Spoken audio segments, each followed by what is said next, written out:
prison by bribing guards so I could smuggle drugs into Mexico through an underground tunnel or anything. No, I promise you, like, that didn't happen. Just don't ask my parole officer, please. But I have a really dark, embarrassing, twisted secret, and you have to promise that if I tell you, you won't tell anyone. Okay. Ooh. Here goes. I wear glasses.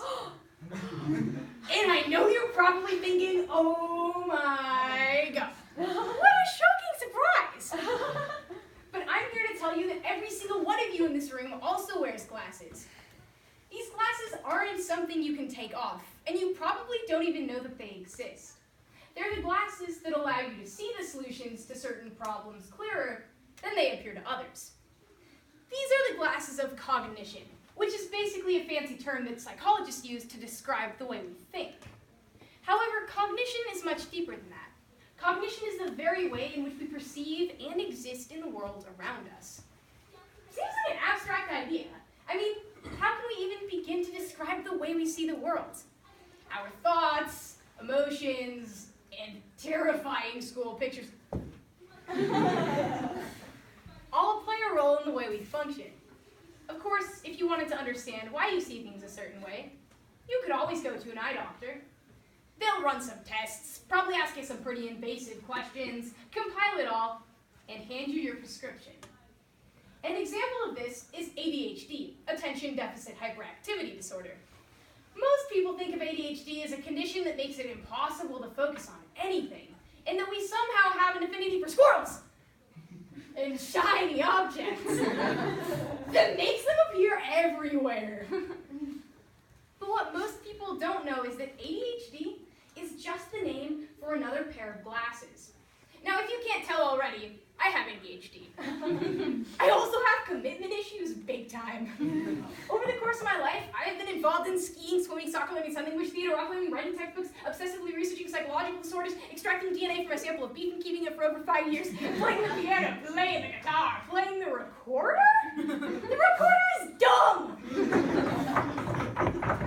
Playing games with those around me, trying to convince them that I'm just your average kid. But I digress.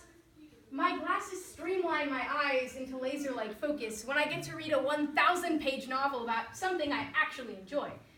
But I no longer benefit from the superpower of hyperfocus when I'm made to do a math problem.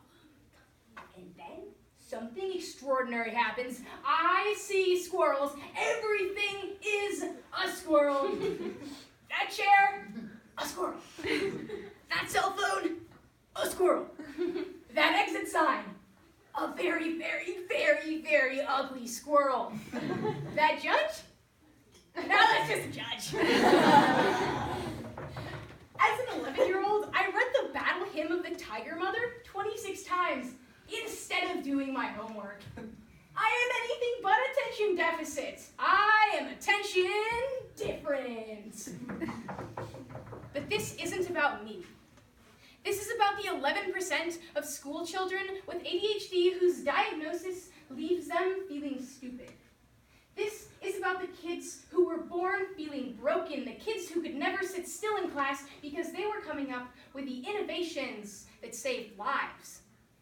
Most kids with ADHD really don't find their stride in school, especially when the entire thing is reminiscent more of a sprint that usually ends up in a trip to the emergency room. But especially when the entire thing is reliant on menial little details, like why Jesus was nailed to the plus sign, or why it matters that we gained independence from England when we are way more dependent on China. All of that pales in comparison to the fact that the mitochondria is the powerhouse of the cell.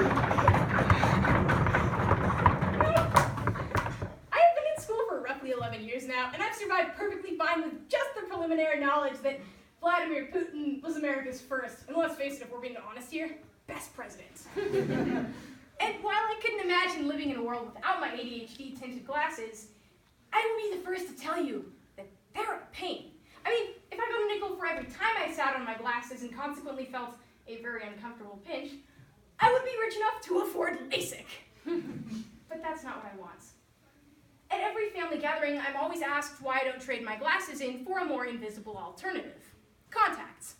After all, I wouldn't have to deal with the nuances of clunky frames, scratches, and jelly-flavored fingerprints clouding my vision. But little do they know that I already do wear contacts. Just like 6.7% of the child population in America medicated for ADHD. The purpose of ADHD medication is to remedy the symptoms of ADHD, which cause kids to become the class clowns who pull multicolored scarves woven out of their detention slips out of their sleeves.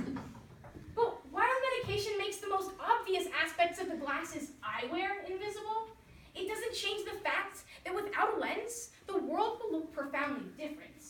Because at the end of the day, when we take our glasses off, we realize just how blurry the world actually is. And why would we want to? The only things we have to gain are confusion, severe migraines, and from personal experience, very intimate encounters with brick walls, and the resulting plastic surgery fees.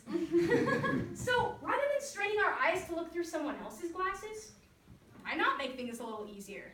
And so I raise my glasses. Oh, okay. To all of the squirrels, shiny objects, and ideas that we could have never seen ourselves. Thank you.